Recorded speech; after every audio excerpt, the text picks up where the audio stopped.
hebben over de Lenormand kaarten en Lenormand kaart nummer 9, de ruiker. Ik ga hem even aan jullie laten zien, dat is deze. En daar kan ik het volgende over zeggen. Op de kaart van de ruiker is een boeket te zien van roze en gele rozen en blauwe met witte bloemen. In het medaillon staat een schoppenkoningin. Daar. Zij heeft haar kroontje op haar hoofd en het is een zwarte kaart. Deze kaart is zeer positief. Ja, wat ik even wil zeggen is van zeer positief, positief en gematigd positief en gematigd negatief. Is dat deze kaart heel vaak op zichzelf staat. En dat betekent dat als deze kaart getrokken wordt, dat dan ja, eigenlijk heel veel positiviteit je ten deel zou vallen. Ik moet wel zeggen dat ik niet zo geloof in positief en negatief. Omdat vaak de zogenaamde negatieve dingen die in je leven gebeuren ook een goede leerschool kunnen zijn. En dat je daardoor weer heel veel positief kunt krijgen, zeg maar. Maar het is wel zo dat als je deze kaart in de legging hebt en op een gegeven moment heb je daar wat minder goede kaarten bij, dat het toch zijn positie blijft behouden. Een korte beschrijving. Nou, de ruiker die staat voor de liefde en voor genegenheid en dankbaarheid en optimisme. En dat is eigenlijk waar die heel erg goed voor staat. Het is belangrijk dat je van tevoren vraagt van, gaat het over mijn relatie of over mijn vrienden of vriendinnen, kinderen of mijn werk, financiën. Dat is natuurlijk wel belangrijk, want dan kan dus deze kaart weer voor allerlei andere dingen staan. Maar over het algemeen is het een hele positieve kaart. Nou, het kan ook zijn dat je dus geestelijke steun ontvangt. En dat is dus de hele goede kant van deze kaart.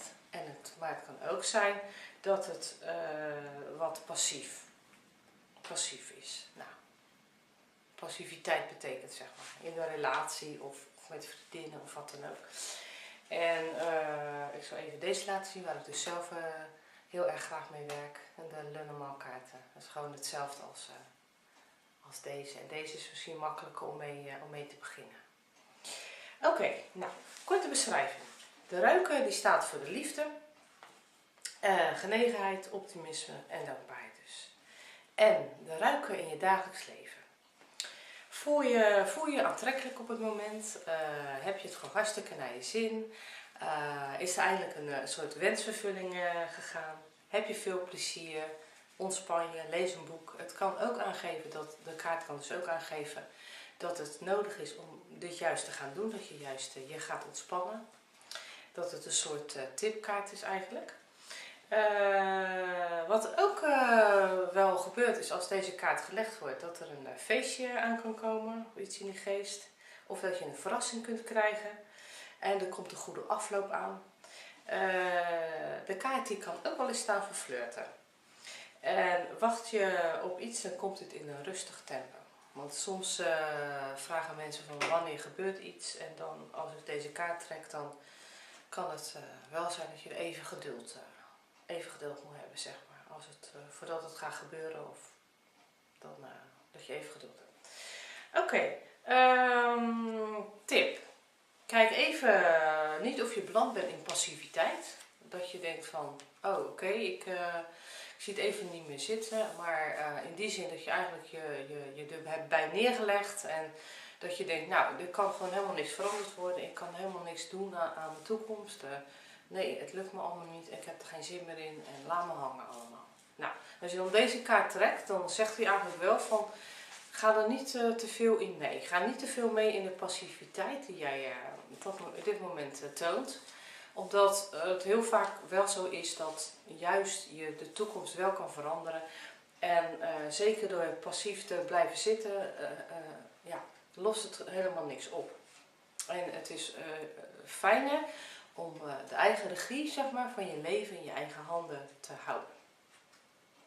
Oké. Persoonlijkheidskenmerken. Nou, deze persoon die voelt alles goed aan. Als je deze trekt. Zo van, je kan ook wel eens kaarten willen trekken omdat je wil weten wat voor karakter iemand heeft. Een ander, of dat je zegt ik wil mijn eigen karakter toch nog onder de loep nemen. Of dat je een bepaalde blinde vlek hebt. Dat je denkt, ik ga toch even kijken wat karakter-eigenschappen ik zelf heb. Ja, en je trekt deze.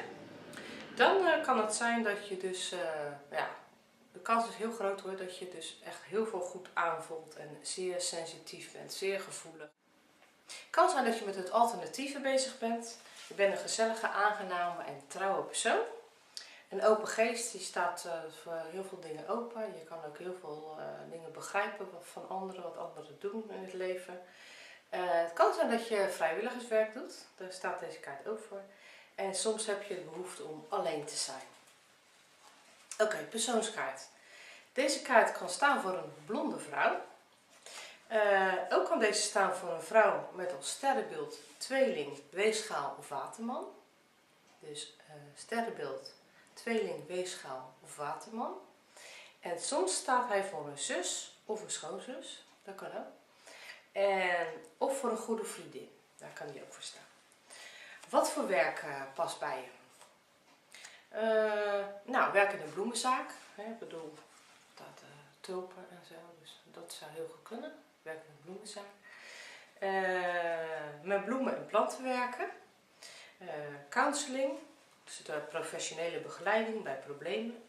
Vakantiewerk, dus een vakantiebaan. Dus even voor een paar maanden of een paar weken.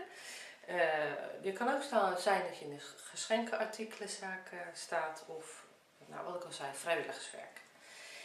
In combinatie met de andere kaarten. Nou, als je deze kaart zeg maar van tevoren al aangeeft dat het een combinatie moest zijn en je trekt deze kaart met de muizen, dan is er weinig rust en ontspanning. Trek je deze met de ring, een vredige relatie. Of trek je deze met de maan, tijdelijk minder werk in aanbod. De sleutel, de oplossing, is niets doen en rust houden. Dus als je deze samentrekt met de sleutel en je hebt gezegd, ik wil de kaart combineren, dan is het de oplossing niets doen en rust houden. En als laatste, de anker, een rustige, stabiele liefde.